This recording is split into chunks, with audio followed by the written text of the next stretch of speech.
committee and like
Can you hear Phil? Can you hear us now?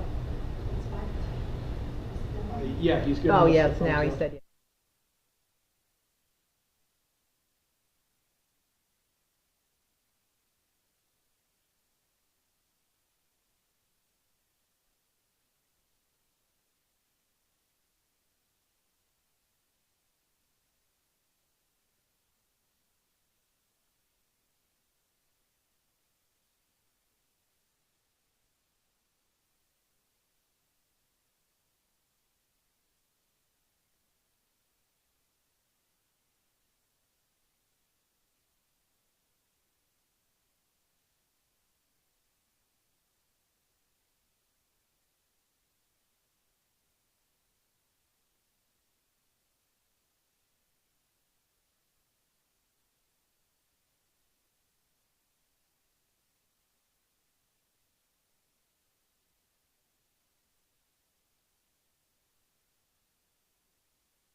Evening, everybody. Welcome to the October 19th, 2023 meeting of the Newmarket School Board.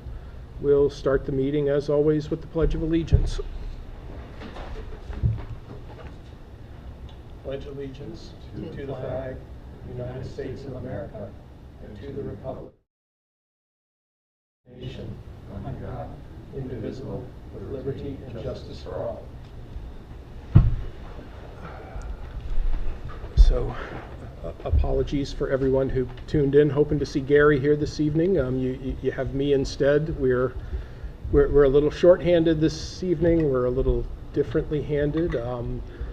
Phil Nazaro is bravely participating from home to shield the rest of us from the potential of contracting illness. So, and also Sean Vincent, our usual student rep, is representing the school at a soccer game away. So Dylan Burns has stepped in his place tonight to deliver that. So thank you, Dylan, for being here. But we do need to start. I'd accept a motion to allow Phil to participate remotely. So moved. Second? Thank you, Andrew. Thank you, Amy. All those in favor, please say aye. Aye. Aye. Aye. So we have quorum and we are unanimous. Phil, you are welcome to participate remotely.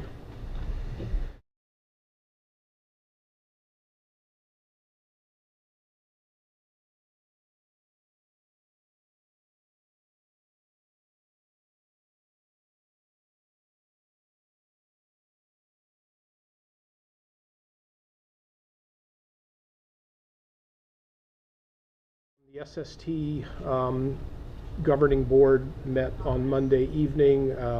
We seem like we're rather close on finalizing a new 4-year agreement for the districts that participate in SST. The language is pretty much worked out. One of the district superintendents has volunteered to have their council take a quick look at it just to make sure there isn't anything legally objectionable in it, and in the interest of time, the other districts agreed that they would take that into consideration rather than having every district try to run it past council, which would probably push us out to more time than we actually have to get that done. So if the CIP committee met Monday to hear the school's CIP, or the school district CIP, and unanimously approved the CIP plan, as well as not approved, I suppose, recommended approval of the CIP plan, as well as recommended the capital reserve funding as requested by the school. So I thought it was also really noted by members as like a real exemplar of a capital improvement plan for the community to follow. Yeah, that's awesome. Thank you, Phil. I got to keep remembering to look this way more often and make sure you're not waving your hand with something to say. I'll make my presence known, you know that. But no, thank you to everyone from the district who was involved in putting the CIP together. I've heard nothing but good commentary about it. It sounds like you know, the committee was very impressed with what we put forward. Any other board comments or committee updates? All right, next on the agenda we have the student representative report, which Dylan is going to give us his all. I'll give you something. The girls cross country team won its 5th consecutive Granite State Championship yesterday at Castle in the Clouds. Alana Hagan finished first overall. The boys cross country team finished second overall, with Jaron LeBranch finishing fifth overall. The girls soccer team has an away game today at 4 p.m. against Somersworth. They recently beat PCA 3-1 to move to a record of 14-0-1. As playoffs approach next week, you can find the highlights to that game at NewHampshireSportsPage.com. The boys soccer team has an away game today at 4 p.m. against PCA. They recently beat Somersworth 6-2 to move to a record of 8-5-2 as playoffs approach next week. The football team tomorrow plays at Monadnock at 7 p.m. They lost their most recent game to Trinity and have a record of 2-6. The National Honor Society is participating in the Make Strides Against Breast Cancer Walk this Sunday at 9 a.m. NHS is also hosting an American Red Cross blood drive today on October 31st from 3 to 7 p.m. They're also participating in community leaf raking, which happens on the first 3 weekends of November. And finally, they are still looking for costumes for the costume drive, which ends on the 23rd. Student leadership groups led by Student Council will be trick-or-canning on Monday on October 30th from 5 to 7 p.m. All canned, non-expired, non-perishable goods will be donated to the Newmarket Community Church Food Pantry. The Student Council is also collecting socks for families first through the month of October. Model UN has its first conference of the year at PEA on November 5th. Improv clubs have their first show on November 3rd, so exciting. SALT recently met with a sports psychologist and plans to expand the thoughts of psychologists to the entire school. The senior class just finished a pie and cookie dough fundraiser to raise money for events such as prom and senior week. It had a very good turnout. Finally, an open conversation for all students regarding the language surrounding Columbus Day holiday on the school district calendar was scheduled for Wednesday, October 19th. Unfortunately, due to a lack of student participation, the Student Council tabled the discussion. Our plan is to send out to advisors information regarding the history of Columbus Day, along with information regarding Indigenous peoples. We are hoping the advisors could facilitate a conversation with students, and then students could complete a Google form with their opinion. All right. Thank you, Dylan. A lot going on. Yeah. I don't know, Todd, you think you can live up to that? I don't think I can. Right. I'm not even going to try. Give us the superintendent report and let's see. Yeah, okay, I'll give it a shot. I did want to just comment, there's an awful lot going on in the Awful schools. lot, That's, yeah. that's impressive. I particularly appreciate hearing all the service-related stuff that students are involved in. That's Yeah. exciting.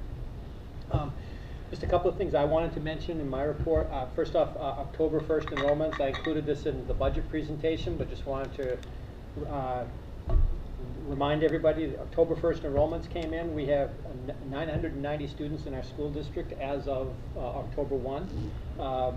That is 20 more students than we had on October 1 of 2022. So it's 2% more students than we had a year ago. So clearly that's the October 1 enrollment is what the state uses to determine all of the ADM calculations and so forth. So that was good to see that our enrollment trend is at least going in the other direction, at least for a year. Second, I did want to mention, as Phil noted, Dave Riley and I did present to the CIP committee on Monday night. It was a very, very positive experience. Really pleased with the feedback we got from the committee. And so, yeah, so they did, as Phil noted, recommend the approval of our plan, as well as when we reach the point of drafting our warrant articles, the $200,000 warrant to be put in our capital reserve fund for facilities improvements. So anyway, so that went very well, and as Phil noted, they did comment quite a bit on the quality of the plan that was developed, and sharing it with the town to see if there couldn't be some lessons learned by everybody on how best to do that. So just wanted to mention that.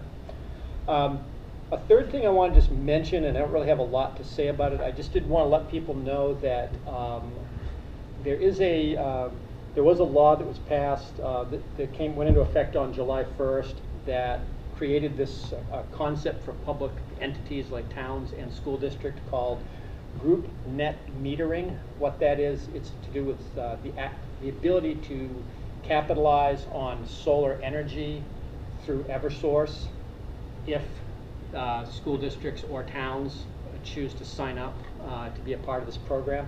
It's a fairly complicated endeavor. Basically what it involves is an entity like Revision Energy is one that has reached out to us. They identify a location that they're going to build a solar array at, and they then seek out school and municipal partners to sign on to it. And basically what you do is you agree to be a member of that collaborative relationship for a period of years, and in exchange, when the rebates are calculated, the school district could potentially have access to rebates, which would obviously potentially reduce our energy costs. One of the things that makes it a little complicated is there's a lot going on in the town of Newmarket around looking at energy costs, and I did have a meeting with Steve Fournier last week, and there are a number of irons in the fire for the town of Newmarket that, in my opinion, make it not a good time for us to enter into one of these agreements, which is not to say I'm not 100% supportive of solar energy. It's just that once you sign on, you're committed for a period of years, and then if we did adopt another strategy, such as building our own solar array, for example, we would be limited in how well we could access it. So I just wanted to let people know I have been reached out to by multiple energy companies, and Dave Riley and I have had meetings with them just to kind of hear what they have to say. And certainly we are entertaining that. The plan right now is to try to work collaboratively with the town to kind of get a sense of what the plan is moving forward. Where both the town and the school district are relatively small energy users, so it seems to make sense that we would do something together. But again, I just wanted to make the board aware that that is something that's out there. You may hear people talking about it. So there is absolutely a rebate program that school districts can tap into, but again, it does require a multi-year commitment, and I think that's the part that I'm wrestling with. Not I don't like getting money, it's how many years we want to commit to something that could potentially tie our hands in some other way. So I wanted to mention that to you. A couple of other quick updates. If you've been at the elementary school recently, they're putting a playground together. We're still on target for November 2nd. Remember, our next meeting is at the elementary school, and we will have a ribbon cutting ceremony prior to the board meeting to officially dedicate the newly completed playground. It's not completed yet, so bear with us as we push right up till November 2nd, but we will have a dedication ceremony on the 2nd. And the last thing I wanted to mention, this actually, I guess we were talking about civics before the meeting, kind of a civics lesson here for the students present. The New Hampshire primary, which has an impact on school in January, has still not been set. However, there are a couple of things that are now playing into our hands in a positive way that hopefully will result in the primary date being set very soon. The reason New Hampshire has not set its primary date yet is because they were waiting for the Iowa Democrats to determine if they were going to change from a caucus system to a primary system. If the Iowa Democrats changed their caucus, which was scheduled for January 15th, to a primary, New Hampshire state law would require the state of New Hampshire to have its primary at least one full week before that. The Iowa Democrats have now decided that they are not going to do a primary. They're going to continue with the caucus system, which means that we are not in a position where the state has to beat Iowa to have the first primary. And so it looks like January 23rd will be the day that New Hampshire will have the primary. That's pending the Secretary of State of New Hampshire officially announcing that. So I tell you that because we had discussed at the last meeting the idea of having an additional teacher workshop day on whatever day that was to deal with the fact that we can't have an election, we can't have school and an election taking place at the high school at the same time. So I'm fairly certain, and as soon as I know, I will get communication out to the community that January 23rd will be the primary day. So that's the civics lesson for tonight, and I'm done. I'm tapping out. Thank you, Todd. Any questions for Todd before we move on? Phil, you good? Yeah, I had some trouble hearing Todd there. I don't know if the microphone's set up or something, but How about now? Can you hear me now? Still not? Okay. that's okay. If I have questions, I'll engage with Todd after, but All right. just more for Tim in there, if there's any technical things he Yeah. can do. Apparently, Tim, this mic is not picking up. If there's anything you can do, that'd be great.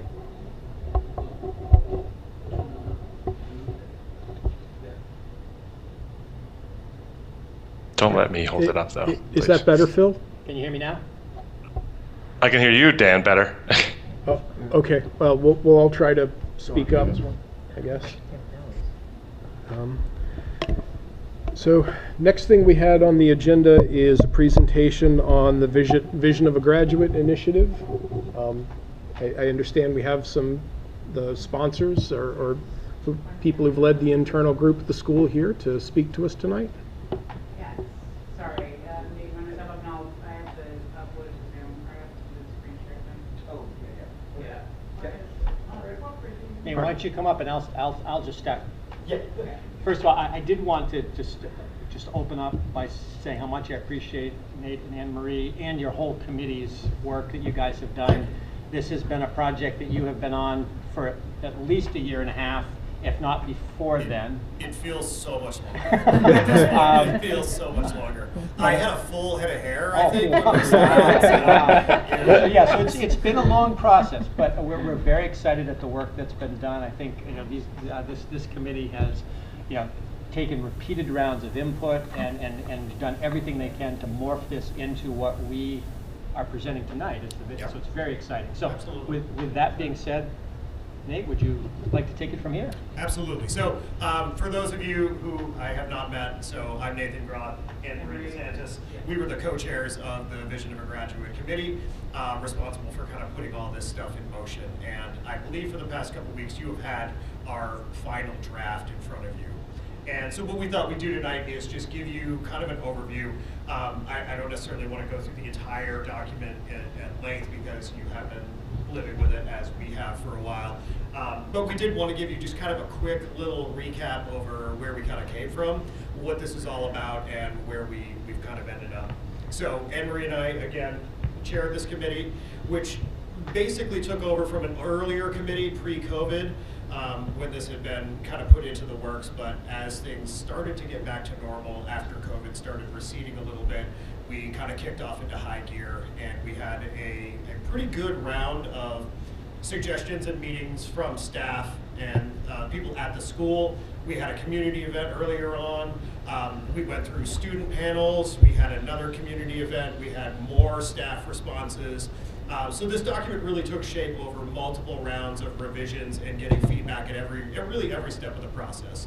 And I know I said this at the committee evening, but I think that really ended up with a very strong product because it had a lot of input from the community. It had a lot of input from staff. It had a lot of input from students. Several rounds of that. So I feel like everybody's hands touched it quite a bit, which at sometimes honestly was a little frustrating. But at other times I think it really strengthened the final project. In a large sense, what the Vision of a Graduate is to complement the standards that the state of New Hampshire has decided that a student needs to know when they leave high school. People like Dylan over here, you're going to leave high school knowing certain types of content that the state of New Hampshire says you need to know a certain amount of math, you need to know a certain amount of history, you need to know a certain amount of science, you need to know a certain amount of content. The Vision of a Graduate is the companion to this. This is much more about what kind of person you're going to be, what kind of character you're going to have, what kind of attitude you're going to have to the outside world. It's not necessarily things that are easily quantifiable. I think it's the filler, the person that surrounds all this content or basically contains all this content. And that's kind of where we focused on.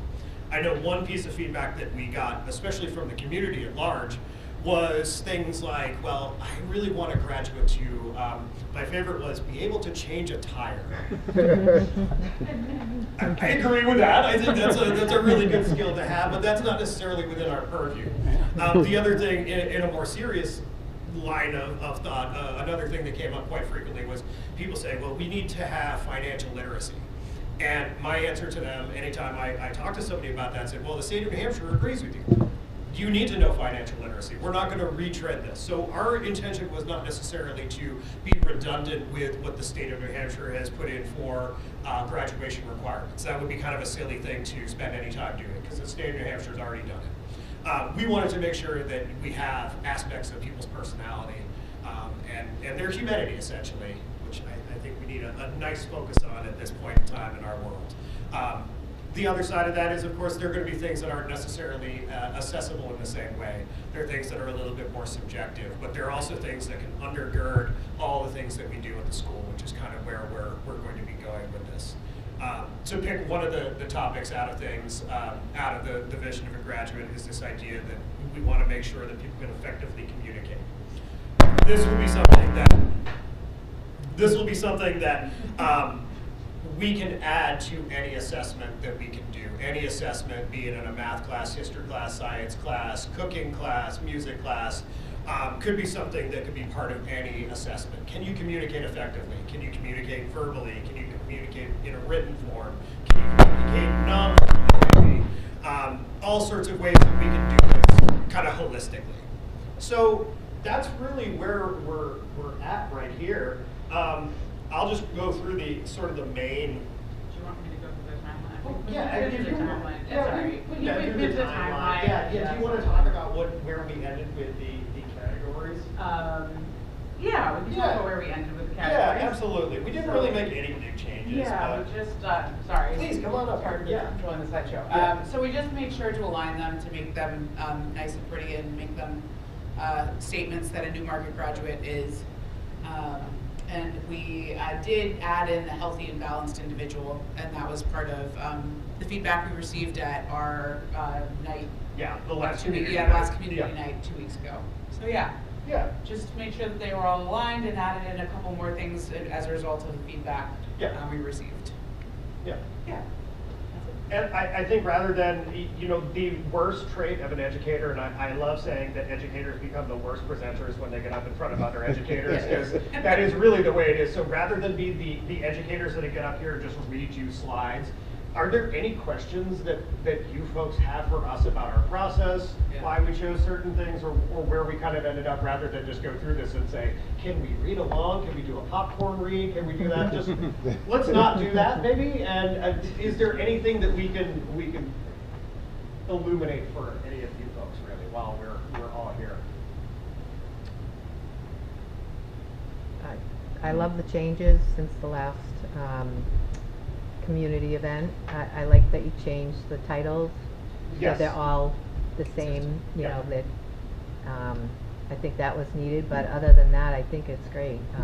So you won't suggest that we add being able to change a tire to any of the Well, you know what, I think that is a good quality. It really is, yeah, absolutely, absolutely. I can say my daughter knows how to change That's a tire. great. It's a She great life graduated skill. last year, Yeah, so. perfect. I just want to say thank you so much for all the work you put into this. I think this is so important, not only for knowing what a student's going to be in 11th and 12th grade, but also how this starts all the way back in the elementary school. And I'm excited to see where this is going to take us for the future with everyone. I want to first off, I see this, but I did have one community member ask about how the fine arts would fit into this. Yes. I see it, but I just want to make sure that I am using the words with the voice that you guys would like to share. I think that's a really important thing. I think that can really be seen in a lot of different aspects of this. Lifelong learner, Yeah. I mean, in some ways too, artistic Communication, expression is yes. also communication. Absolutely. Yeah. I think we hit it in a lot of areas, and it was the same thing. We had, a science teacher and a civics teacher on our panel, and they would how are we going to do, certain things in our English class, or, we had a wide variety of teachers on the panel bring up similar concerns about their subject. And so we tried to keep it as broad as possible while also addressing those concerns and making it broad enough that we can hit fine arts while we are doing communication. It's a fine line between being vague enough that it's going to cover every end of our spectrum of students that we have here, and also being specific enough that everyone can see themselves within it as well. But I think it's definitely a concern, but I feel like that is one of those umbrellas that could really go with any of these things. I think being involved in creative arts can really develop your character. It does require innovative thinking to do anything that's a meaningful expression of your own creativity. Absolutely effective communication. Lifelong learner, you always pick up new skills that you're going to be doing. It can absolutely involve the community, whether it's in a performance, show, anything like that. Community unification, and then it is 100% part of being a healthy and balanced individual. What a great outlet for certain things is letting your creativity go. And so I feel like it's embedded very strongly, more so, honestly, than maybe a science or something like that. I think that's really embedded in all of these in a really nice way. But it is also one of those things that, like Anne-Marie said, we have to be cognizant that not everybody who comes out of here is going to have a desire to really be involved in a lot of these creative arts. So we can't really zero into that specific thing, because that would be not necessarily as inclusive as we need to be with some students. Because some students, they're not going to have any interest in anything that's going to be deliberately something that we see as a creative art. So we really had to walk the line between zeroing in on certain things and then saying, well, if we zero in too much, we're going to be exclusionary for other kids that are like, I don't care about any of this stuff. So I'm an SST, I really love my art. Exactly. Not that you can say there isn't an element of creativity involved in that, but it may be, it may be one of those things that isn't necessarily tied to that particular student in that way. Yeah, I like how you described it, because it's really kind of the thread that connects everything. Yeah, absolutely. That's awesome. Absolutely. Thank you. Yeah, one thing I would like to highlight too is we're looking at this as a K-12 sort of thinking.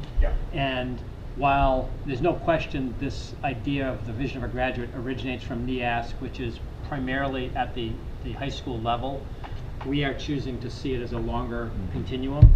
And certainly arriving at a place where you have all of these traits or transferable skills requires an exposure to lots of things over the course of your time. Absolutely. So it does involve, the arts, it involves music, it involves science, it involves all of those things, so that by the time you are a junior or senior and you're making choices post Newmarket, you've had a wide range of experiences so that you're making an informed choice, because that's ultimately what it means to be a successful person. That you know what your options are, and you're ready to try to take advantage of those opportunities.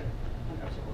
And again, too, with fine arts, that is like directly addressed in the graduation requirements as well. Yes, true. Our classes in order to graduate. So I have a question. I know I'm not Sean. I'm not technically on this council, but I'm sorry.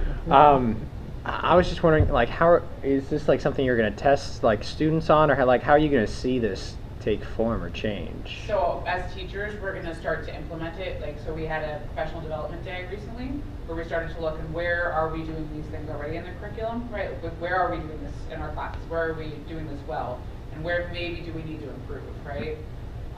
So we're going to start to examine our teaching a little bit more, right? And look at that and see what spaces we already are doing this well. I feel it's And I think this is one of those things too, where since it gets to the kind of person you are, and a lot of this becomes really individualized and subjective, we're not really going to be able to test whether you're a person of character. Because we're all going to have very different ideas about what that looks like, and you might have a really different idea about what that looks like for you than we do. Our job is to make sure that we're offering you all these choices where you can develop these habits, that we're supposed to be doing these things for you. It's up to you to take advantage of them. But the idea is that we're going to be embedding ways to make you aware and us aware of your elements of these things in the different things we're doing. Again, like I said about some of the assessments, you can look at the qualities of being an effective communicator as something that anytime you're called to give a presentation, anytime you're called to write a report, write an essay, do any of these things, we're testing that aspect out there. So it's not like you'd be given a separate sort of exam or anything about how active you are in your community. That's just going to be embedded. That's going to be a way that we deliver some content to you in certain ways, if that makes sense. Yeah, it does. Okay, cool. Awesome. Yeah, I mean, just the term vision of a graduate, it's Yeah. aspirational. Yes. It's in a sense saying, this is the direction we want to head everybody in, and how do we make sure that everybody gets opportunities to achieve those things? Yeah. And everybody's going to hopefully achieve them in different ways, because Yeah. there's going to be multiple opportunities in different settings Yeah. to get there. Yeah, but it's not like if somebody is not necessarily a very active community participant, they're not going to get a diploma. It's not one of those things where this is an iron sort of checkbox for all these different things. These are just opportunities that we want to make sure we are putting front and center for everybody that comes through these doors. Okay.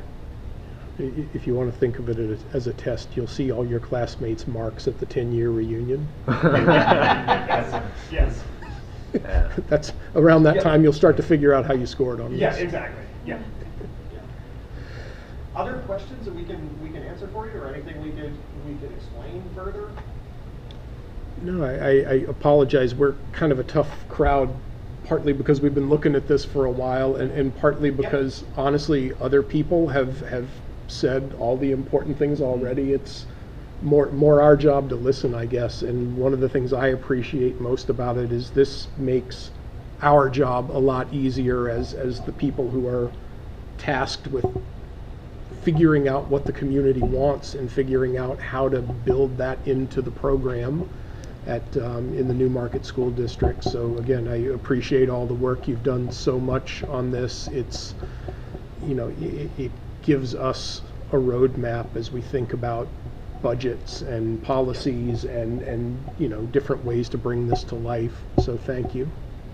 And it gives us a lot of ownership over it as well too. It's much easier for us to go back to the staff now when we had our PD day that Andy set up and to do different things and say, hey, everybody had multiple opportunities to weigh in on that and to be part of this, rather than say, this comes from the school board, they're giving us this list of things and they want us to do something with it. That's a harder sell, so I think it's much easier that we had to go through this process and come up with the final product that we did. Yeah, this is straying from my lane, but it'd be really kind of cool thing to celebrate with the students, like with like advisory or whatever. So it's not very often you have a lasting impact like this on a district and a career. So thank you guys so much for doing this. This is something that's going to impact Our pleasure to be part of yeah, this. I appreciate that. And I did want to, obviously Gary Swanson is not here tonight, but he did want me to just let you guys know how much he appreciates the work that was done by this committee, recognizes its value, and is excited, as the rest of the board and the leadership of the district, to be able to take this and say, okay, how do we make this a reality for all of our kids? So thank you for taking a very important step for us. Really appreciate it. And one last final plug, Dylan, while you're here, as your student representative, we are going to need student artists to help us in the very near future. So if any students are listening tonight, we are... Here's your fine arts connection. Yeah, there we go. There we go. Student artists to help us Save the best for design the last. artwork. So Yeah. we'll be in touch in the coming weeks about Yeah. how students can get involved with the artwork to make this truly a student product. Yeah. I'll let them know. Yeah. Thank Pro you. tip, I would not rely on them picking it up from watching this meeting. Yeah, I don't think too many are glued to the feeds. That's not going to be your best communication No, strategy. Probably not. All All right. Thank you guys. so Thank much. All right, moving along. Tonight we have Jody Callanan here to give us an update on the work, very good work, of our counseling department.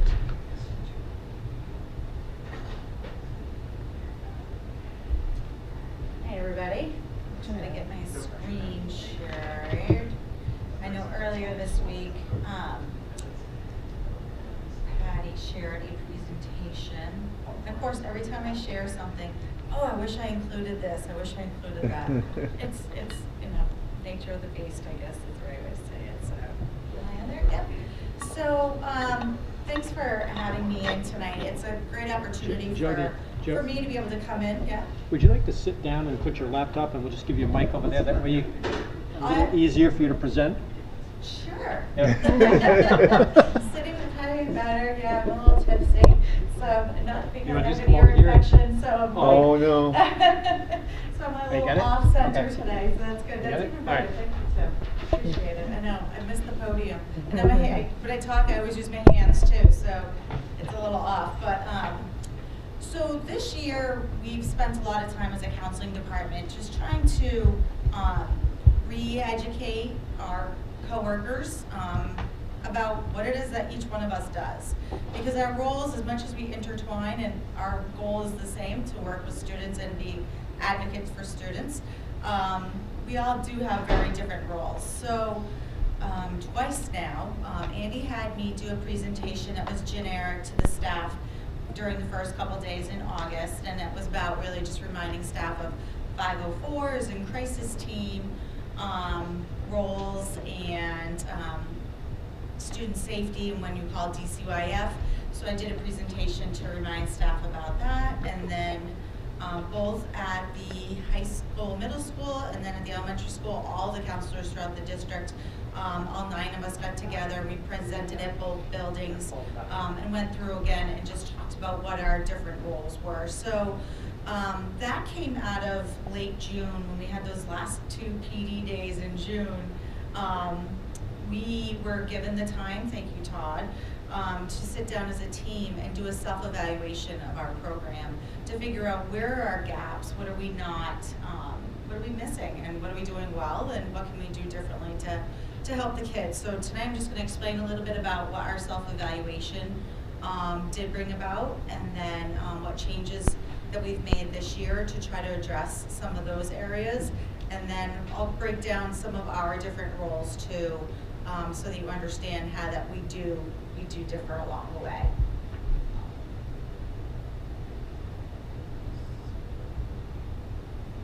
There we go. And all of our lovely faces there. So those are faces that are probably familiar to all of you. No new faces this year, with the exception of Manya Sutland, who is a new admin assistant at the senior high school, and she's brought some great experience from Portsmouth High School, where she worked in the counseling department for a year there. So Manya is a new face. All the other faces have been here for multiple years, some faces longer than others. Kathy Alderaji in the middle there. Kathy has been in the district for, I think, 20 years now or more. So you can see from the top and me, I'm in the middle there, and then Chris Bison to the left is our high school counselor. On the right is Tamara Rulo. This is her second year as our junior high school counselor. Down below that, Manya supports both junior, senior high school counselors and students. And then Kathy Alderaji is our at-risk alternative ed counselor. Amanda Nieves is our junior, senior high school psychologist. And then Caitlin Skina is our high school and junior high school social worker. The bottom row down to the left, Amanda Keene is the elementary school counselor.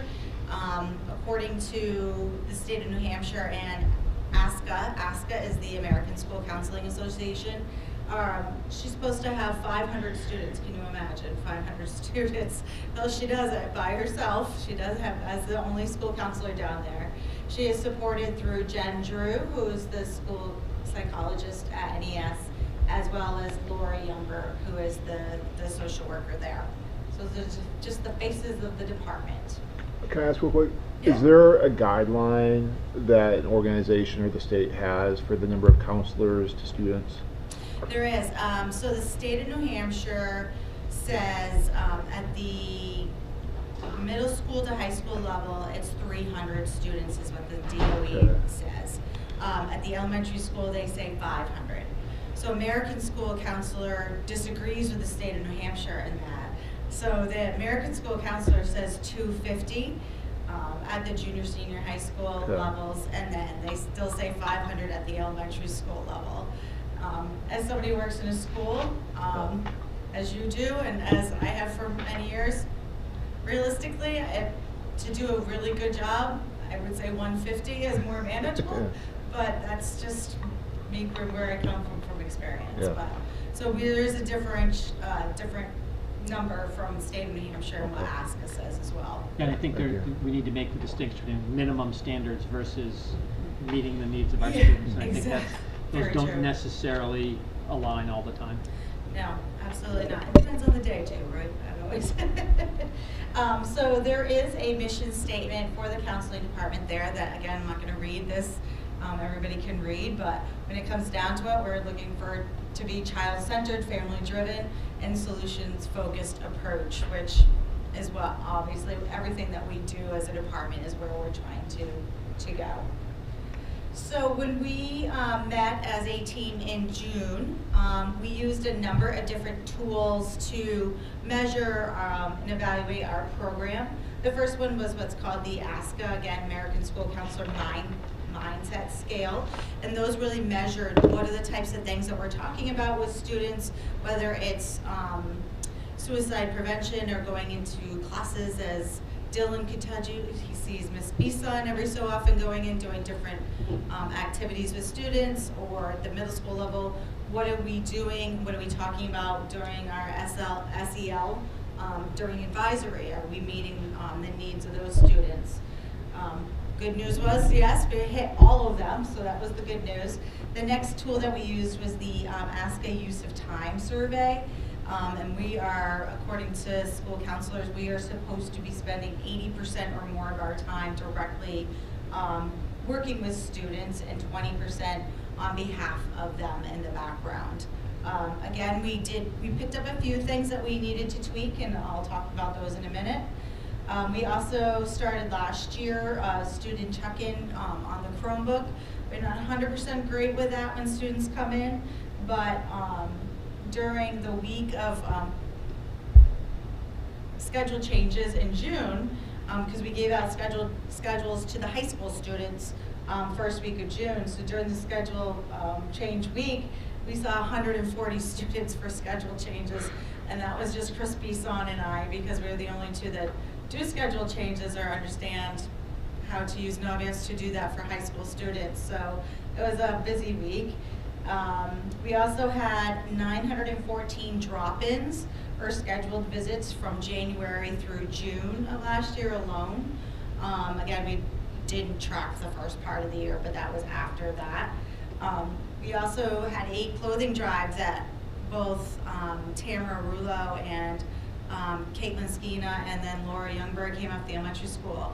They got so much clothes that we have an entire room full still. Probably could outfit the entire town of Newmarket twice. It was really amazing amount of donations. That clothing drive, about 200 students in both buildings combined ended up coming through that clothing drive here too. And we're going to be able to do that again, probably right before the holiday season, to provide some cold weather's clothing for students as well. We also did an evaluation of 5 different districts in the area that had similar enrollment to us to determine what their staffing was for their counseling departments. Obviously, every town has different needs. So we took a look at, okay, how many are we overstaffed? Are we understaffed? Where do we fit? We did find out we're right in the middle of those 5 as far as our numbers of that we currently have of staff. Again, that doesn't take in account needs, but just student enrollment numbers as well. We also took a look at, for data, we looked at the senior survey. So Dylan, when you're filling that out in May, it is important data that we use to try to change our programming, but also to talk to Andy about curriculum things that students have said that maybe they'd like to see changes, or programming that they'd like to see changes. And then we also took a look at the Wellness Day survey. We had over 500 staff and students, grades 6 through 12, fill out the Wellness Day survey to try to figure out what we could have tweaked for this coming year. Caitlin Skeena and Amanda Nieves are already working on planning for this coming May. It's a great day, so if you guys are around, I think maybe May 24th, but I can't be 100% sure. But if it's a great day to come in, people from all over the community and surrounding areas come in, provide students with different lessons and expertise. There were things like karate. A company came in and they were doing karate in the gym, which was interesting to watch, and jujitsu, and there was bird watching, and there was flag football, and it was teachers doing different activities with students. There were different crafts that you could choose from. Like, what did you have that you did? You remember? Yeah, that day I had disc golf, which was lots of fun. Disc golf, yeah. Nice. And I think it was ping pong. I had ping pong. Yeah, lots of ping pong going on too. Yeah. So it was a really great day. I saw our SROs out there playing cornhole with some students during lunch. So just a great community day. But we also had some guest speakers come in, and I got feedback about that. So we're trying to look at different data points along the way too. It's hard in the world of school counseling to have data.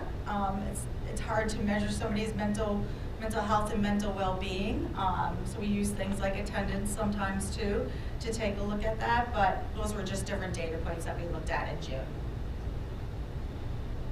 So after we did that self-evaluation, some of the things that were glaring to us that we needed to change this year and that we have changed is now we are having one-on-one senior meetings. Last couple of years, Chris Bisson would go into the senior English classes and talk to the classes about here's next steps, here's different pathways other than a 4-year college plan. She went through that whole spiel in classrooms, and then kids would come see her if they had additional questions. But this year, she is making a dedicated effort to meeting one-on-one with students. Some students are taking 5 minutes, some are taking 45 minutes. I've jumped in and helped her out with that as well a little bit. I think I have 15 letters of recommendation to write right now on my list. So, but she's done a great job meeting one-on-one with those kids, and that's super important to make sure that each student's plan is known. And again, whatever their plan is, we just want to make sure everybody has a plan when they walk out and graduate. She's also going to be doing one-on-one junior meetings, talking again about post-high school planning, and that's going to happen probably in February or March when course selection happens, so those conversations can include senior year classes and options for that. We are going to be doing monthly staff presentations for all 3 schools. For this month actually, Amanda Nieves did one about restorative conversations with students and staff. That was really good too. There's a community survey that maybe many of you saw come across in your email too that Caitlin Skinner and Laura Youngberg sent out to talk about what are the needs that people see or feel that we're not hitting or are hitting but still need more about in Newmarket, and I'm going to show you that slide next.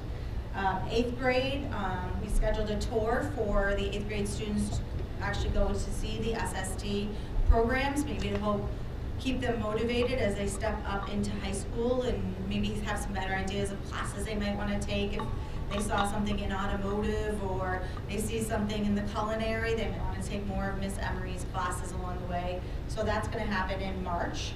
I'm also going to be working on setting up an advisory council made up of students, staff, and community members to just take a look at the counseling department, make sure everybody knows what things are happening, and then have our community members help communicate some of those messages out. There's going to be 2 meetings throughout the year, so I'm going to be sending out an email about that pretty soon too to get that going. Our social workers have already reached out to a number of community members in the town to set up a meeting to figure out how we can work together to support the greater Newmarket community and not just the schools. So Caitlin and Laura have a meeting set up with Pastor Patty and a couple of the other churches in the area, as well as the person from the welfare office and the housing office they've already met with. So they're really trying to find all of whoever in town. So when they're meeting with families and a parent tells us that they're losing their home, that we know who to refer that person to try to create those different relationships. I know there's an event here next Saturday night in town I'm not familiar with, something with Halloween, maybe the rec does or something. I don't know if it's trunk or treat or what it is, but Caitlin has already said that she plans to be here so that she can be available to families even at a fun event, and the spaghetti dinner they're planning to be at too. So both Laura and Caitlin have committed to being more visible in the community. Caitlin went last Wednesday to an event in Exeter. It was a children's, I can't remember, I'm sorry, it's a little foggy, but it was a children's fund event in Exeter, and they gave $500 to the junior senior high school as well as $500 to the elementary school. So Caitlin came in with 2 nice checks the next morning after going, and it was a great opportunity for her too to meet other educators in the area as well who were there. But just a great thing, buy winter clothes or whatever we feel are needed for students. So Yeah, those donations are on the agenda for tonight. look We'll at tell you that, about there's them some later money on. coming Yeah. at you, so that's good too.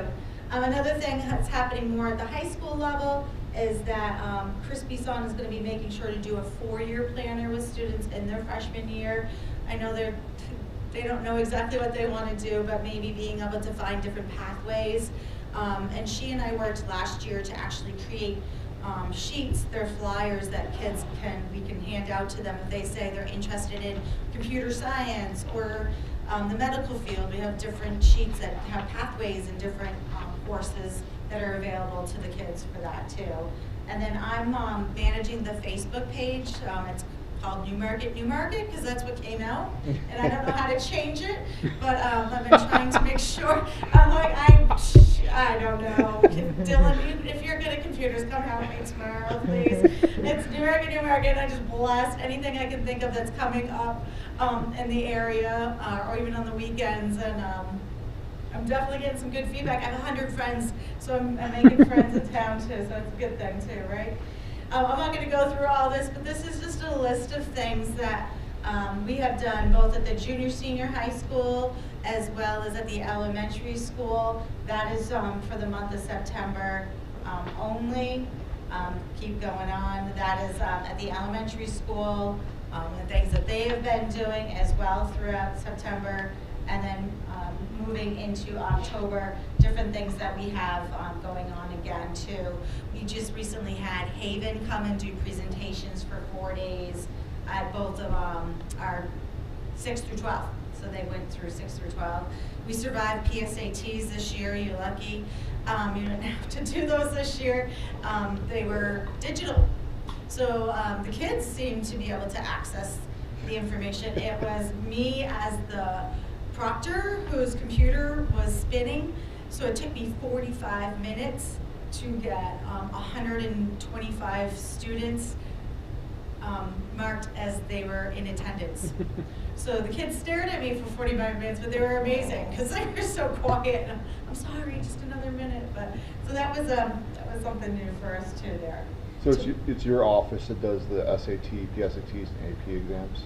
I'm sorry. It's your office that does the SATs, PSATs, Yes. and Yeah, APs? yep, that's one of my things is I organize all the standardized testing 6 through 12 in the district. So the PSATs were last Wednesday, and then juniors will take the SATs March 27th or 29th, I can't remember, and then the juniors, you get a little bit beaten up in junior year, right, Donya? Juniors will then have to take the science SAS exam in April 17th. So, and then AP exams start May 2nd. So between Chris and myself, and then sometimes we hire retired educators to come and proctor for us too. We have some students that'll take an AP class online, so we're testing one-on-one sometimes with students. So it gets to be fun. Yeah, it's you know, That's I a word love for it, College fun. Board. I'm not really mean that, but okay. So here was the slide about the Newmarket Community Needs Survey that our social workers put out. We got over 150 responses, which again I thought was really great to see. Not surprisingly, the #1 concern is mental health. The good news is, I'm not sure if you're familiar with this or not, but we do have somebody from Seacoast Mental Health that comes down to the elementary school 2 days a week. She's been doing that for years, and she has a caseload of students, and she is full in October. The extra good news is we are going to have somebody up here, I believe starting tomorrow, at the high school on Fridays. Again, I think we've already filled up her Fridays, but the good news is we do have some mental health support from Seacoast Mental Health that's coming into the building.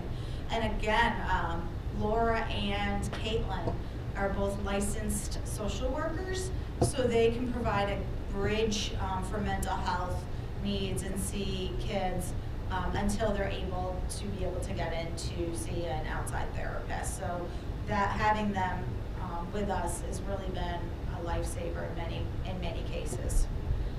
Jody, can I yeah. ask you on this survey? Yeah. Who did you send that to? Just to parents' emails?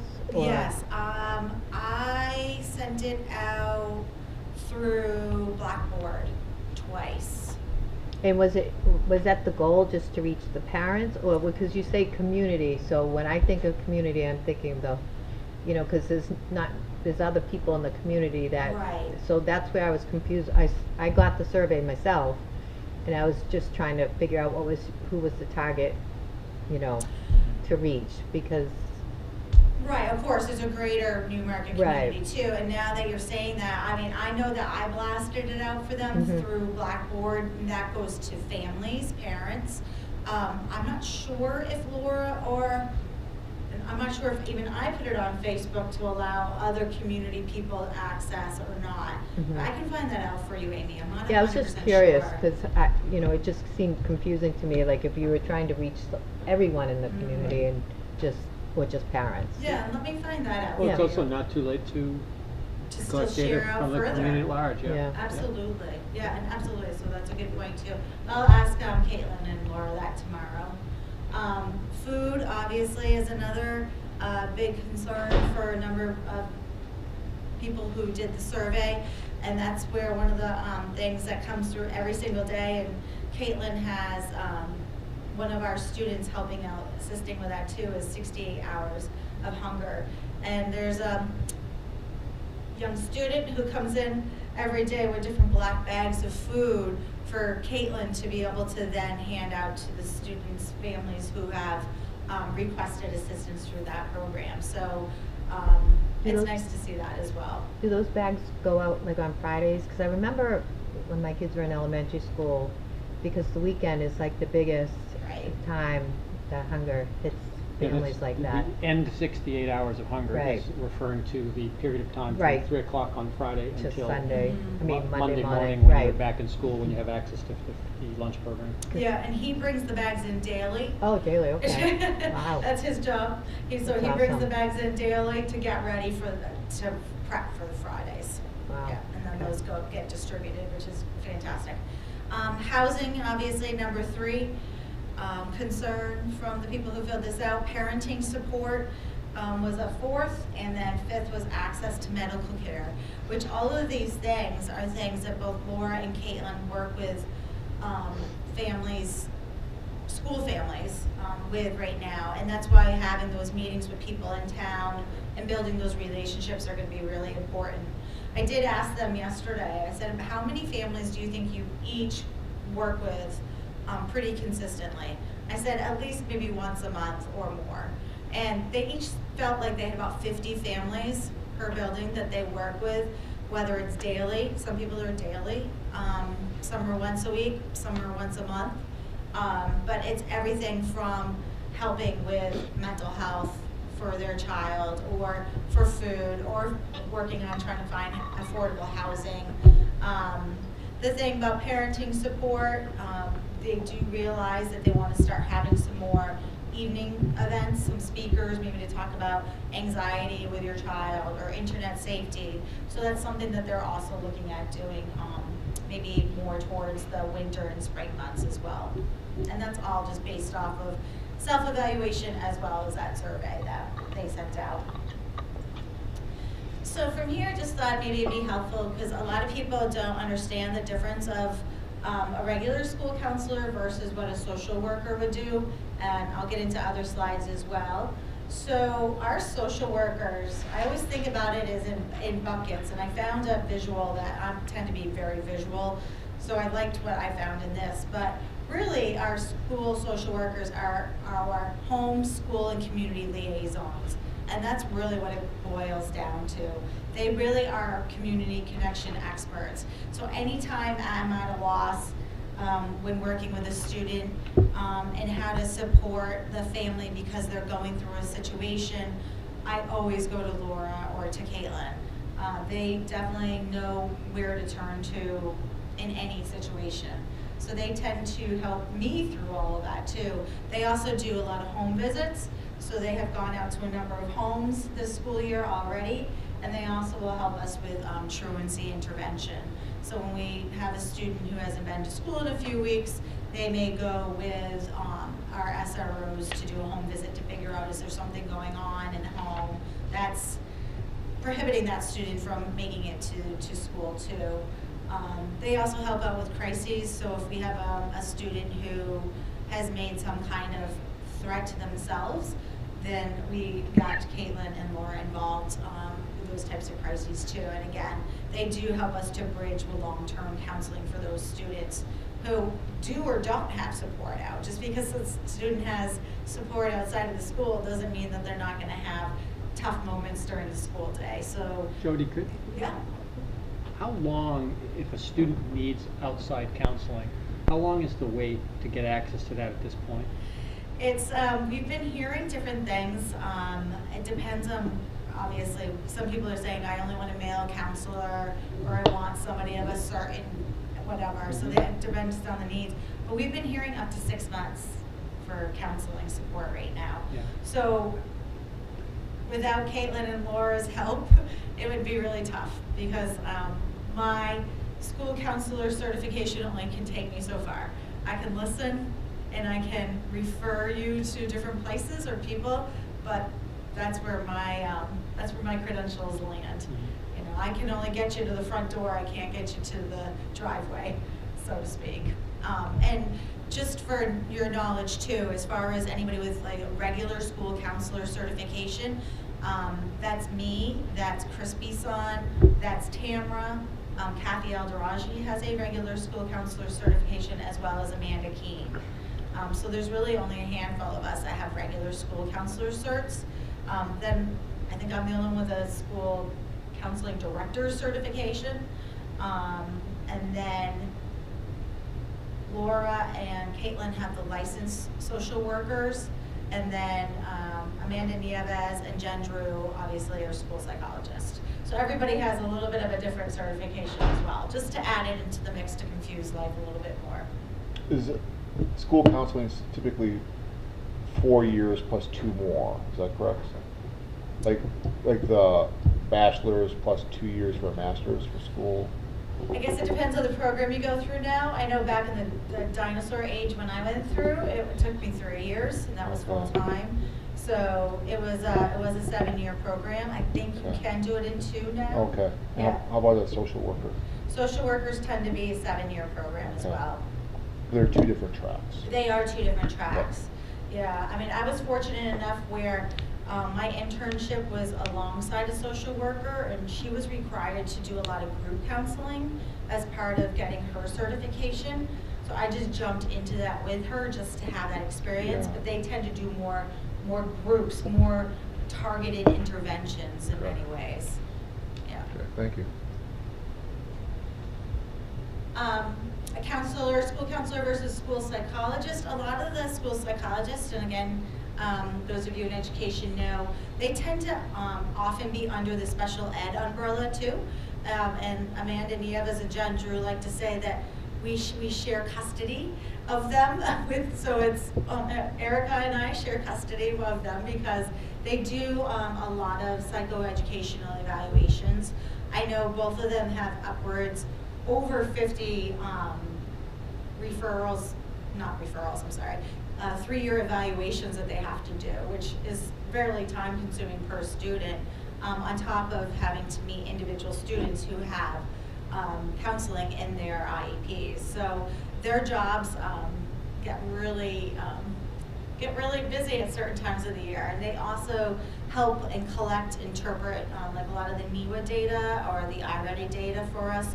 And I know Amanda and Jen have both gone in and spoken to teachers about the data and different interventions that can possibly be used in classrooms as a way to assist kids based on the data from that testing that's already happened. We've already had at both buildings, because I worked with Jess Spalding on the timeline, we've already had iReady and NEWA set of data, and now PSAT. So really, we've got quite a bit out there to help us along too.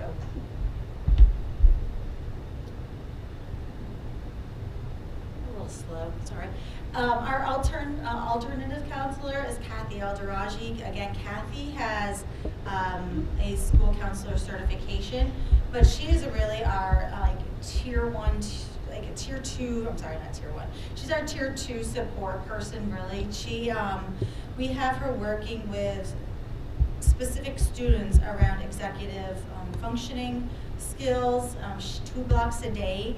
She is with a select group of students that were identified through our intervention teams to work with her. She helps them with homework assignments, making sure their homework is done, teaching them skills as well. And she also helps out with students who need more than what your regular school counselor can give for a student. If we have a student that comes in every single day, multiple times a day, which we do, those are the kids that we tend to introduce Kathy to so that she can provide more daily support to those types of kiddos.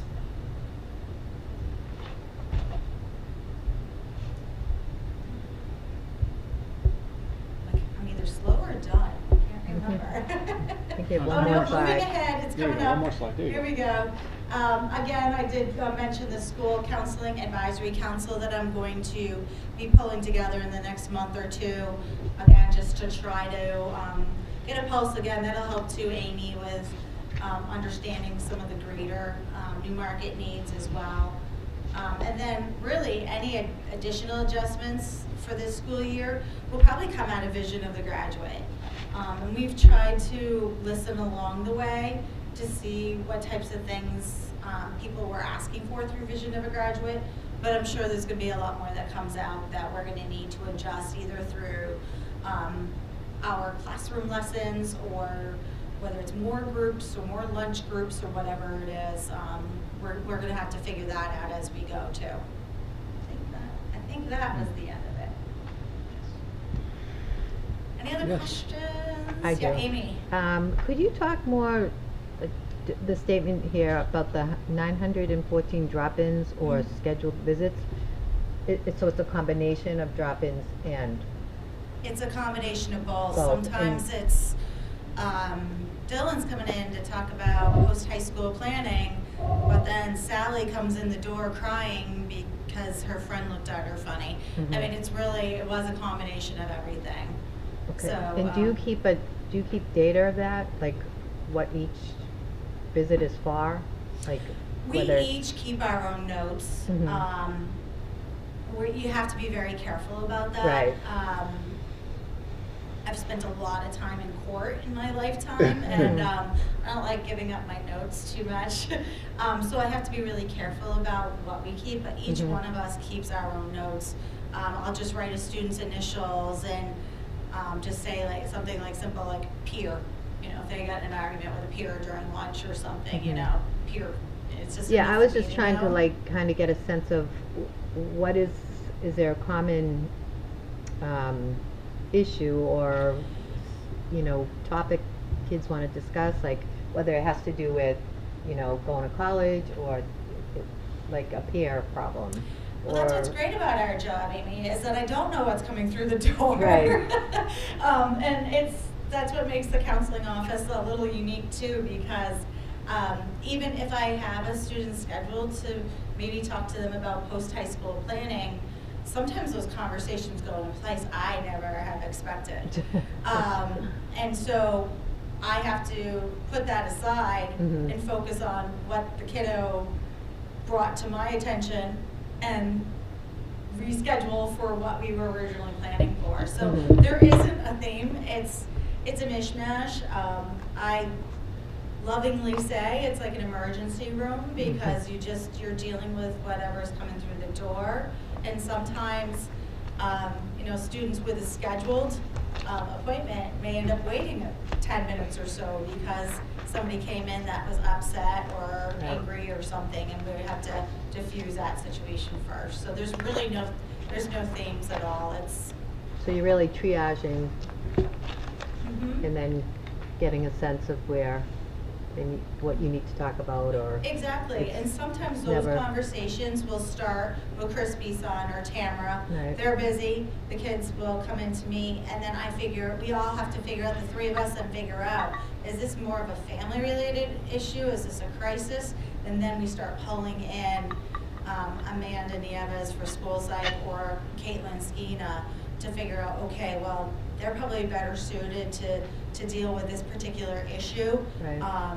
So it's been really helpful, and I know I was down at the elementary school yesterday at a meeting, and somebody mentioned to me that they appreciated having Laura, the social worker down there, and they said, having one consistent person there, I know I can go to that person, I know I'm gonna get an answer, I don't have to guess when they're gonna be there, Mhm. because previously Caitlin had shared going back and forth, and it's hard when you have an issue and you need to have it Right. addressed, and you're like, oh, sorry, wrong building, wrong day. So that was good to hear too, that they were, felt very supported, much more supported, so that was helpful. Was that a teacher or a parent? That was a teacher. A teacher. Yeah, that was a teacher. Specifically, yeah, can't tell Yeah. you what No, grade, no, I so don't want- Definitely was a teacher. No, I think one of the things to keep in mind is I think a lot of times when people think about a counseling office or the term guidance, there's a traditional mindset of what is happening. This idea that, certainly going back to my day, which is a long time ago, I'll give you that. I think I met with my, I think I met my counselor on the day I entered freshman year, every spring when I signed up for courses, and then when it was time to apply to college, and that was pretty much the relationship I had with my counselor. And I think that today, it's much more about what I would call a full service approach. So you have kids who are having social issues, you have kids that just have something they need to talk through to kind of think through a problem, you have kids that are beginning to think big picture about what they want to do. It's any range of things, and so your office can be many things on many days, but I think that's what we want to be able to provide. We want to be full service, and I think as we talk about vision of a graduate and what that means, I think there's a whole other layer here of starting to talk about how do we help kids navigate multiple pathways through our program. Because historically we've had a pretty small, Newmarket's a small system with, it's a kind of a one-size-fits-all approach that every kid takes the similar course sequences. We're going to get to a place, I hope very soon, where we're talking to kids that have different passions and interests, and how do we help them make those choices, not just about after they graduate, but what they want to do in 6th grade and 7th grade and 3rd grade and all of that.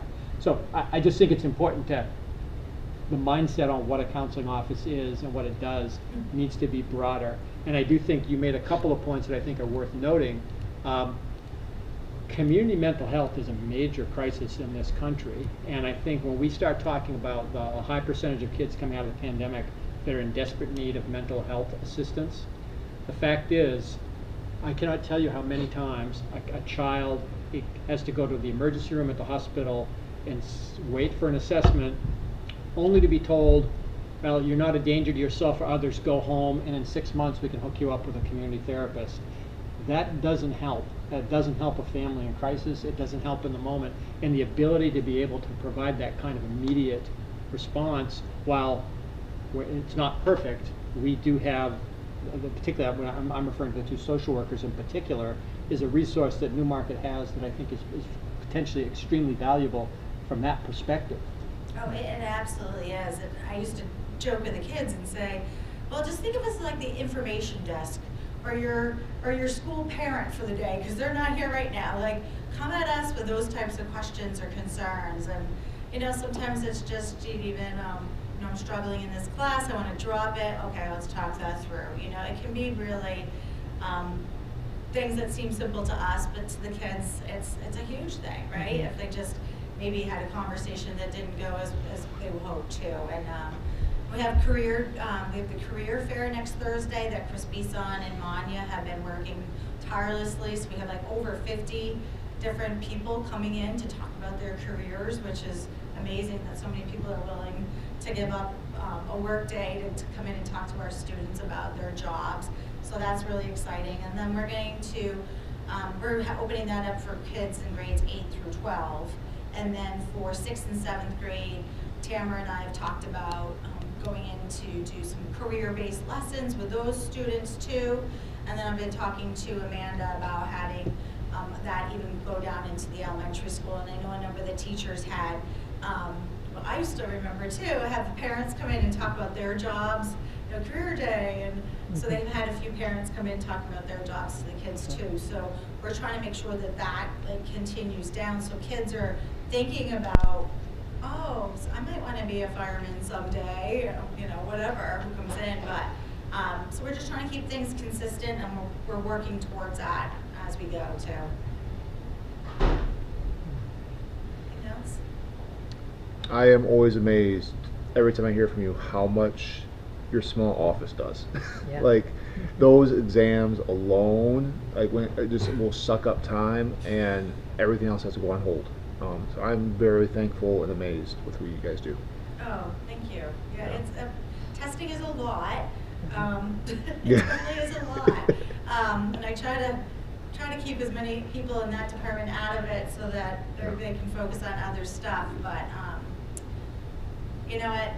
You have great students in this district too, and the kids are really appreciative of it too. And it's, as long as I have snacks available, they love coming into counseling. And trust me, the middle school kids were on to us pretty quickly. Like, hey, you guys got snacks? I'm like, I don't care if that's what it takes to get kids in here, so they know that we're a friendly place. Then that's what it takes. So we have snacks, and so that's good too. But they'll even, you know, they're happy to do tests for snacks too. So it's all good. It's good, and I appreciate that though too. Yeah, it's good. It's a good job. Phil, anything, any questions or?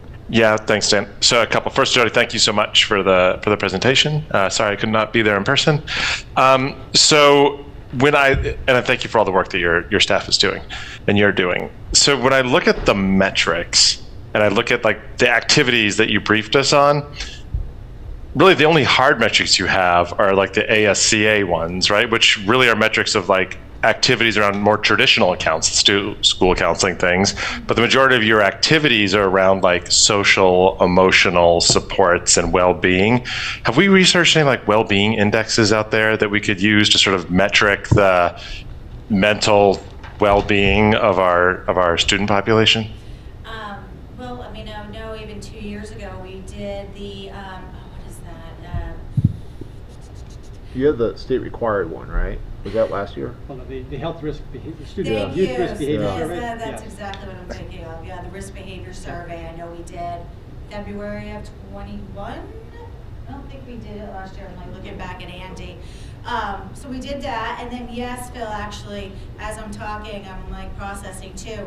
So one of the things Caitlin Skeena is tasked with in this district is that she is our suicide prevention coordinator. So the counselors, I stayed back and just triaged students that walked in. All the other counselors went out and met with advisories, and they did a suicide prevention activity through Connors Klein. And because it was the second year that we used the Connors Klein curriculum, there was a survey that the students had to complete through that, and through that we were able to identify a number of students who had said that they had, I think the question was, seriously contemplated suicide at one point. So with that one question alone, then the counselors broke up all of those students. We pulled in those students individually, had conversations, and then we had conversations back home with families. So that was 9 through 12 that Connors Klein was just done in September. And then we've incorporated the Connors Klein curriculum for 6 through 8 through the health classes. So all of those students are being surveyed through that program as well.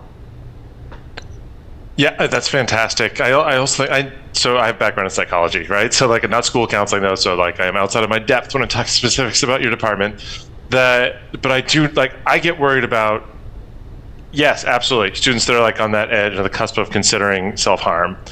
but like there's this like middle, I think society has this low grade depression going on, and like I'm wondering how we can like metric that inside of our school to sort of like align like the robust activities you're doing to get at what some of those root causes might be. There are a number of universal screener type tools, I think is what Right. you're talking about, Phil, that that can be done. I think the question is, once you start collecting a range of data like that, you got to be ready to do something with it. And I think that is definitely something that will come up in the course of discussion. Most of the universal screeners for the younger age tend to be teacher driven. They're teacher observations, because you generally wouldn't have a kindergarten, first, second grader do a survey, but you'd want some kind of benchmark of information. So yeah, those do exist, but certainly I don't think we've investigated those yet, but point well taken, it's probably something we should start thinking about. The other thing, and trust me, I know your plate's already running over, so I'm just like, everything I'm mentioning is more work, which is probably like that. But like when I saw the community survey, like 3 out of the 5 things I thought were like things that like we can like direct people to resources, but like don't really have direct impact on, and like are we building, I'm sure we got through the social workers especially, right? Like relationships with places in the community where we're actually able to get families in touch with like the resources that are there to help them. Yes, I was mentioning earlier that Caitlin and Laura have a meeting next week with the Housing Authority, the woman that's in the welfare office, as well as, I'm trying to remember, is it NSEP?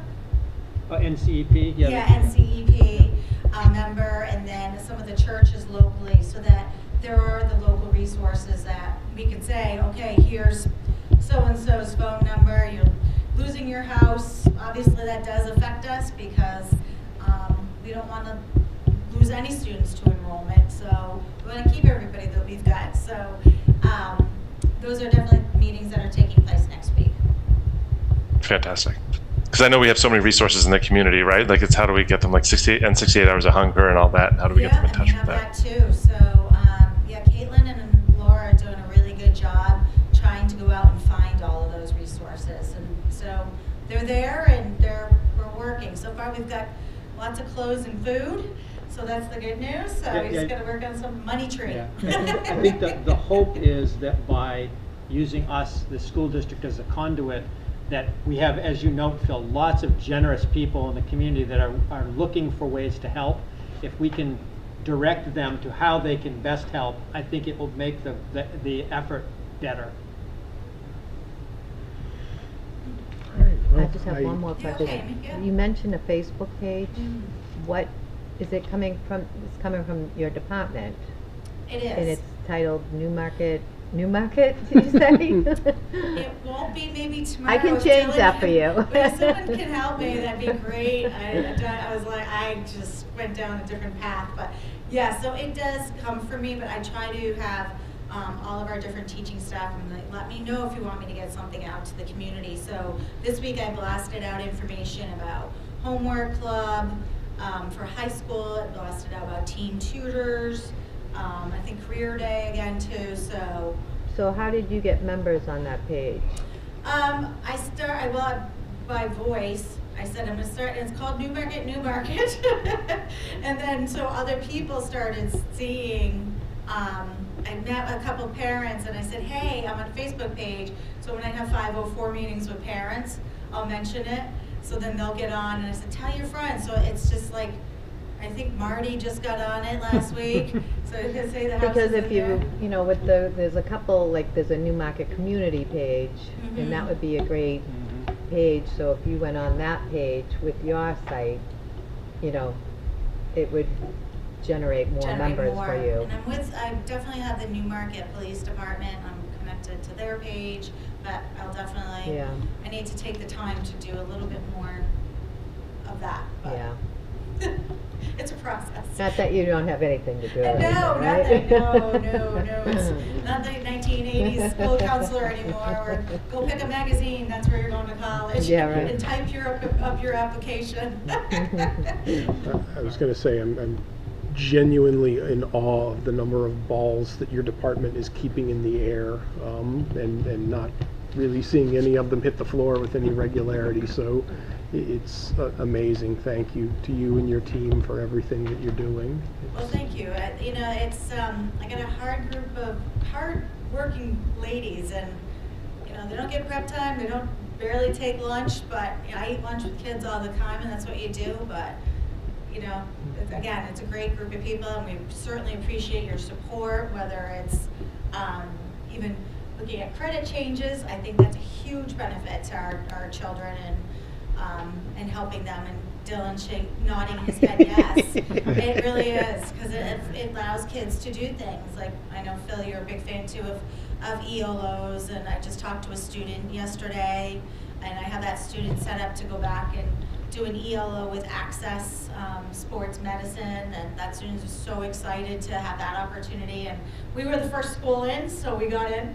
So we were excited. They said they're only going to take one school, and so Newmarket got in. I'm like, oh, we'll be Exeter this year. So we got in there, and it opens up them for different opportunities. And by the time junior and senior year hit, you need different opportunities too. So you guys are so supportive and awesome. So it makes doing the job a lot easier too. So that's awesome. Thank you. Appreciate it. All right. Anything else for Jody before we wrap up? Thank you, Jody. Awesome. Okay. Thank you. you. Guys. Home and get Have a some good sleep. night. Yes. Yeah.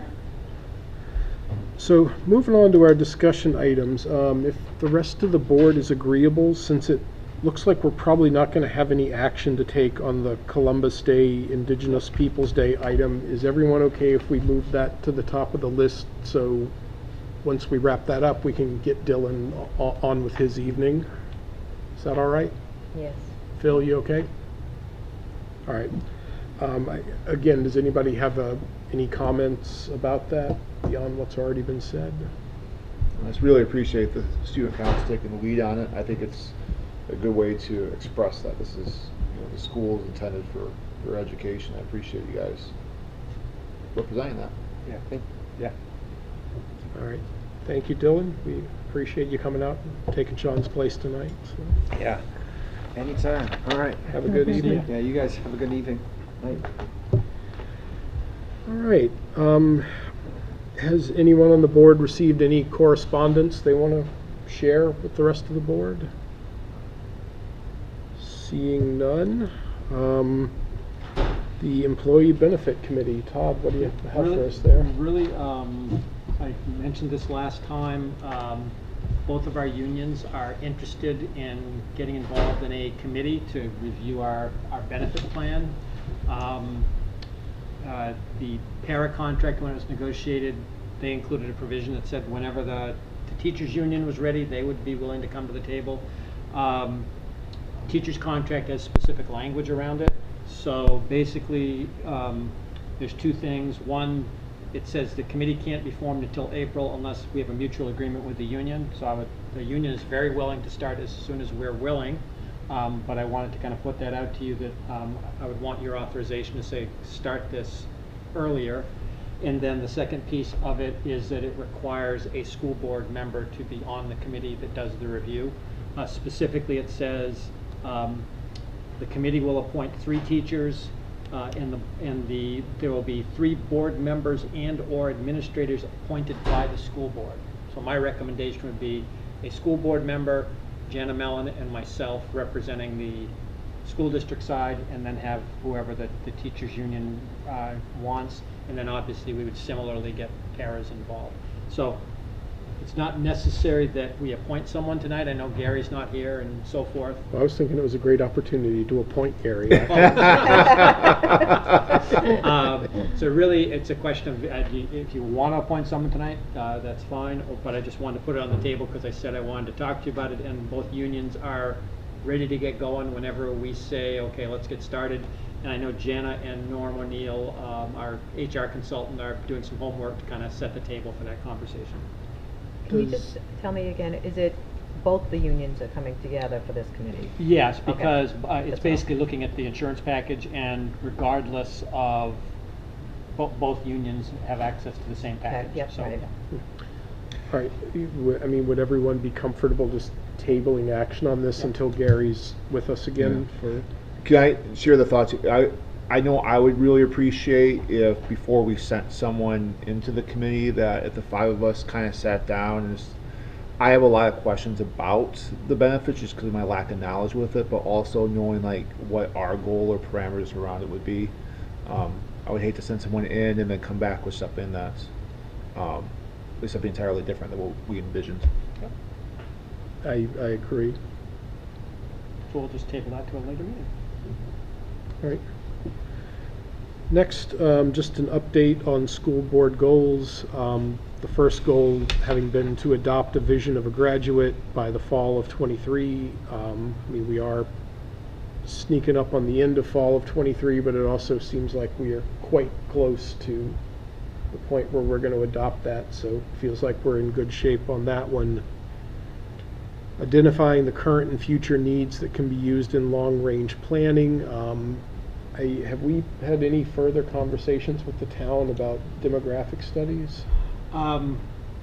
No, but the town is, the master plan committee, I'm told, is getting started shortly, and the school will be a part of that committee. Okay. We as the school district have engaged NESDEC in a demographics, enrollment projections for us, but that's as much as we've done. Do you know off the top of your head how much that costs? How much NESDEC's enrollment projections? Yeah. We pay an annual membership, and it's part of that. Okay. All right. I'm curious actually, because this, I forget what context, or it actually came up at the SST meeting. So did NESDEC, were their projections, did they give us any hint that we were going to see enrollment go up this year? Nope. Okay, that was, I mean, similar to a comment 20, another superintendent right? made, Yeah. that they've... I can tell you based on my experience that they don't shoot very accurate. I don't want to say it's not worth it, but Yeah. I have not. Yeah, I think for the most part, they're kind of the only game in town. Yeah. I know in the Oyster River District, they actually have a community-based committee that has a bunch of UNH professors that are statistical demographic experts that do it all for them. And it's a ton of work. It is to do it well. I'm curious how much extra accuracy that ton of work. I have to be honest, it Gets them. still comes down to every year when you're planning, I use the butts and seats methodology with you for the, who's here, and that's kind of how you work from. The farther out away from the projection, the less accuracy there is. So. Well, I think that's where like being part of the master plan process and the schools being active in the community is probably a more accurate vision of what could perhaps happen in the future than. Right, there's that, and then, I mean, again, this was, I'd love to take credit for this, but it was an observation one of the superintendents at the SST meeting made, that through the pandemic, homeschooling was much more in vogue, and now that people have lived several years of that reality, it's perhaps a bit less in vogue than it was, which is not something that any amount of demographic study is really going to predict, because it's more of a social trend and choice that people are making. So it's... Yeah, the forever challenge for a school system is the front end of the issue. It's like how many preschoolers and how many kindergartners are we going to have? Because that's once they're in our system, they generally stick around. But we've had, if you look at our kindergarten enrollments, it's done up, down, up, down, up, down. So who knows where that's headed. Right. And then the last one we had on the list was developing a comprehensive communication strategy, which, I tell me if anybody sees this different, but I kind of feel that edging towards maybe being a Q4, Q1 kind of thing that the board pursues. Phil, does that seem generally? Yeah, I mean, I think it's more, it's our goal, right? But and I know that the administration is incredibly busy right now, especially with budget season coming up and everything, but how do we operationalize it, right? Like, we really, are we the operationalizers of it, or is it us in collaboration with really the administration that operationalizes that? I think it has to be the administration. We don't really have independent communication channels of our own other than, emailing our friends. So it's... So I guess that what you're saying is that we're not really stressing it with the administration until like Q1 calendar year 24, is that what you're saying? I think that would, I mean, Yeah. let's get through budget season, because that has Yeah. its own lift associated with it. And again, unless somebody sees it strongly differently. I think the only challenge is, and I'm fine with getting through budget season, is that like this is a great example of why we should set them earlier, because we get through budget season and we're at the election and we got another board sitting here, not this board. So like, That is abundantly fair. I Yeah. agree.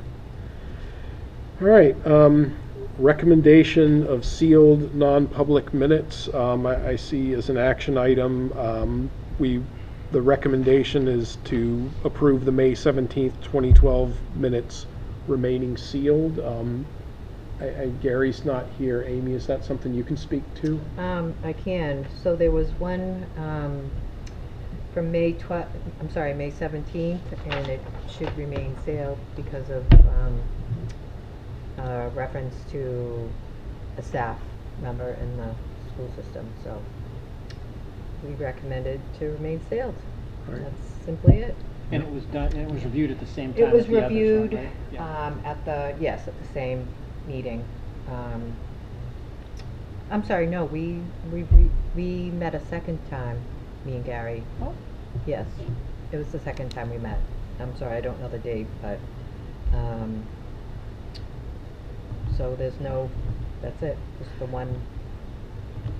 Any other questions or discussion on that item? Hearing none. Todd, anything else to add on the New Hampshire primary I got ahead update? of myself in my superintendent report, already covered it, sorry about that. I do not, Don't do that do not again, Todd. apologize. Don't be So efficient excited. again. So excited to tell you. All right, following up on the 2024-25 budget workshop, for the public's benefit, we have scheduled a second shorter workshop. I think as we looked back on the workshop that we held on Tuesday evening? Yes, Tuesday. On Tuesday evening of this week, we just felt like we kind of rushed through the last part of it, so we wanted to book a little extra time to make sure that we, adequately covered everything. That's already been scheduled. Again, if anybody has anything they want to say on camera or any strong opinions to the contrary, now would be the time to do so. No.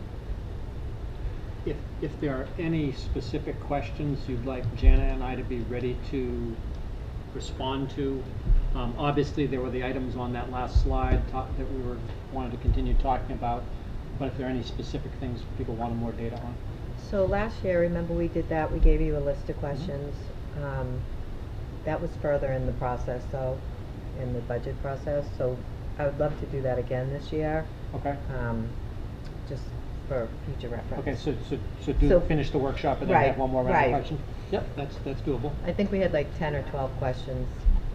Yeah, so she was just saying that she'd like to finish the workshop on next Thursday, and then have an opportunity for more questions after that. Remember how we did that last year, where we gave you questions? yeah, I wholeheartedly agree. I mean, we can bring stuff up now, but I really think we need to finish the workshop. Right. We have Right. more to do. I agree. So looking at the calendar, which board meeting are we going to end up voting on adopting a budget? What's Well, your thinking right now? What I would hope, Jen and I are very optimistic, if we're successful in completing the workshop on the 26th, and we have some a sense of adjustments we need to make in the budget that we have presented to you so far, we would have a draft to present to you on November 2nd, where we could talk about it more specifically with the changes that have been made. We need to approve a budget. Ideally, on the November 16th meeting would be the best timing, because remember, December 11th is the deliverable date for us to present to the budget committee, and that's sort of the end. If for some reason we weren't ready on November 16th to approve the proposed budget, we could make that decision in the first meeting in December, but it would give us a very limited amount of time to prepare for the budget workshop. All right, understood. So, Can I ask Yep. Does the insurance give us a date definitively when they would tell us the increase? It's not gonna be until after the 11th. If we vote,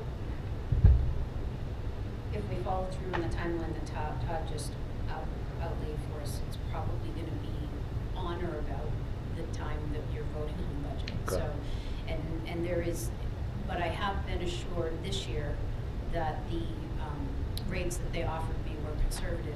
And we also, if you recall, created a capital reserve for $50,000 last year for benefits. So if we do get unpleasantly surprised, we do have that this year where we didn't last year. Okay, I mean, that seems reasonable, right? If we get bad news on the day we're gonna vote, then we can either accommodate on that night or give ourselves additional time, because, you know, if you're preparing every other aspect of the budget presentation besides that, at least you know broadly what you need to do. All right. Acknowledging donations. Yes, we, as Jody mentioned earlier, when Caitlin was at the Exeter Area Charitable Foundation, they very generously made two $500 donations, one to the elementary school and one to the junior senior high, specifically for students in need. So I have accepted that donation, but just wanted to let you know that we received that donation, and a thank you will be going out to that agency. Yeah. Again, thank you very much. We appreciate the donation greatly. Public comment. We will open the floor at 6:56 p.m. And seeing no members of the public present, we will close the floor at 6:56 p.m. All right, moving along to action items. First, we have policy approvals. First item is the second read and approval of policy AC, the Title IX harassment policy and grievance process. So, do we want to discuss these individually or just read them off and then talk about them collectively? I think A and B go together. Okay. If you remember that basically we combined multiple policies into one, which was the recommendation from the School Board Association. Okay. And point B. A and B? Oh, okay. Yeah. Point B is policy AC-R, Yep. the Title IX harassment policy and grievance report form. So essentially it's the piece of paperwork that goes along with the policy. And in conjunction of this, there's 4 policies that get withdrawn because they've essentially been superseded: JBAA, JBAA-R, GBAA, and GBAA-R. We have. Sorry. Go ahead, please. Are we making a motion to approve it? Or? Well, again, Collectively or individually? yeah, I mean, Okay. we can do them collectively if. I'm okay doing collectively. Me yeah. too. All right. Policy JJJ, access to public school programs by non-public, charter school, and home-educated pupils. Again, that's more or less just a policy that we follow the law that says we give access, equal access to community members, even if they're not enrolled in the school. And policy JLCJA, emergency plan for sports-related injuries and additional protocols for athletics participation. Those is formalizing some pretty good guidelines that we already have as far as what coaches and other folks involved in the athletic programs need to be prepared for in the event of an emergency. So I would just note that all 3 of those are legally required policies, so just it's very important. And this is the last of those that we Yes, were. so we will have all of our legally required policies in place after this tonight. Great, thank you.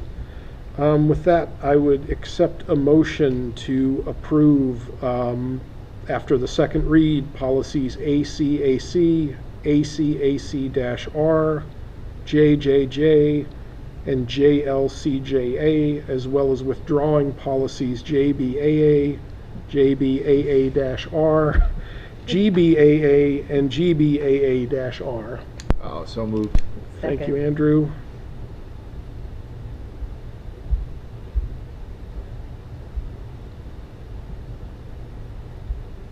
I'm trying to take very good notes for whoever will be doing the minutes, so apologize for taking a second there. We have a motion from Andrew, a second from Amy. Any discussion? Seeing none, all those in favor, please say aye. Aye. Aye. Thank you. That motion passes 4-0 with one abstention.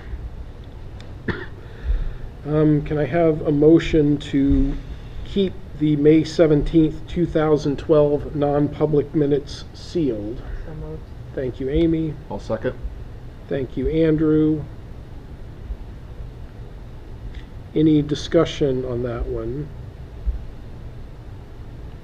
All those in favor, please say aye. Aye. Aye. We are unanimous, 4-0 and 1.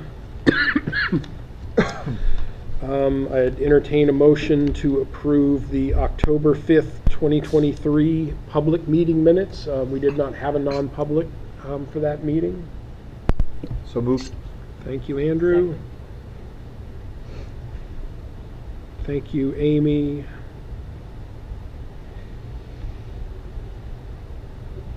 Any discussion of those minutes? Anybody see anything that didn't look quite right?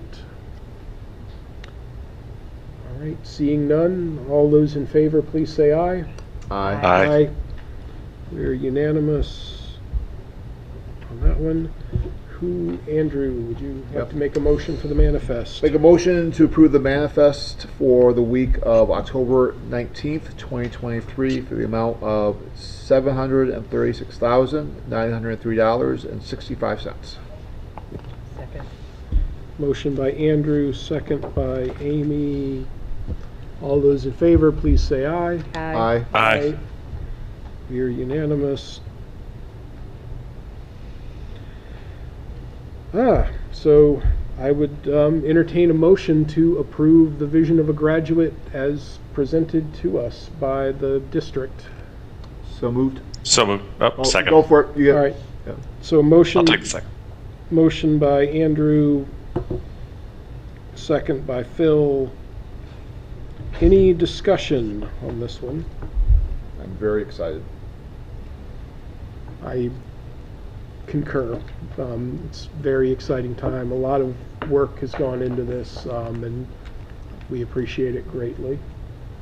I think the hard work now is how do we support them in all the work they've done in operationalizing it and ensuring that we're using it to guide our work. But the support the board has given to this has been the exciting part. I think we're all on the same page, so I think there's a lot of positive that's going to come from this. Indeed, hear, hear. All right, all those in favor, please say aye. Aye. Aye. We are unanimous. All right, I would entertain a motion to go into non-public session pursuant to RSA 91A3, Part 2, small letter E. So moved. Thank I'll you, second. Phil. We need to do a roll call vote on this one. Phil? Amy? Aye. Andrew? Aye. Chair votes aye, and we have one abstention. We are in non-public. Channel 8, we will not be coming back on camera. We need to keep Phil, though, Yes.